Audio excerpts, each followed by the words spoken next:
Ikaze Big Power aho muri hose ndabakiriye ngiye kubagezaho amakuru y'umusitari bita Bruce Melody, amateka ye, ibyo yakoze, ibyo byose nibyo tugiye kugenda tureba, n'ibyo bamuvugaho uyu munsi. Ese nibyo byose ndaza kubaha evidence, ndahari ku bwanyu.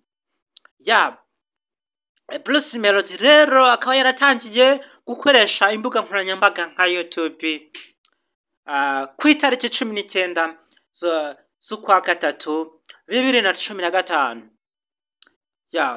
Akaba amaze kurebwa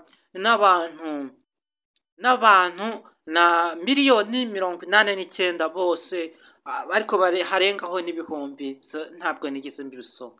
Cyambere no umubare fatizo ni miliyoni 89. Bruce Melody akaba afite abantu bamukurikirana cyangwa se subscribe, abantu bamukurikirana abasubscribe n'ibihumbi 623. Nababwiye n'abantu bamaze kumureba ko ari miliyoni 89. Afite video zirenga 140. Mboneraho no kugenda nakira abantu mwese mugeze kuri uyu muyoboro mushya Pelo TV show. Ikindi twamamariza ubuntu, ukeneye kwamamaza ni ubuntu gusa ni ubuntu, nicyo uyu muryango ubereyeho, ni ugufasha buri wese ukeneye kwiga icyongereza, ukeneye gufashwa, serivisi zibanze turazitanga. Ikaze andika muri comment icyo ushaka kwamamaza muri video turakora ikurikiraho, turakwamamariza ku buntu, nta kiguzi.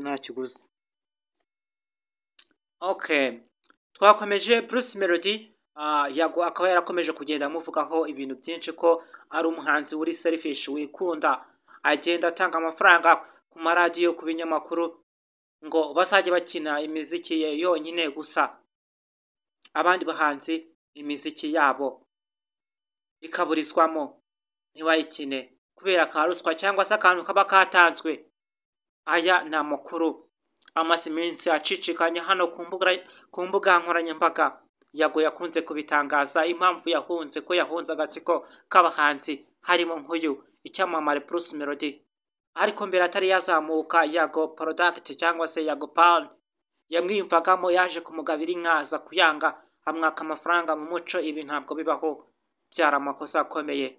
Ariko uyu munsi Yago arenze Bruce Melody. Yago afite ibihumbi 777 bimukurikirana by'abasubscribe, akaba afite miliyoni 123. Ndaje mbagezeho ibindi mu kanya.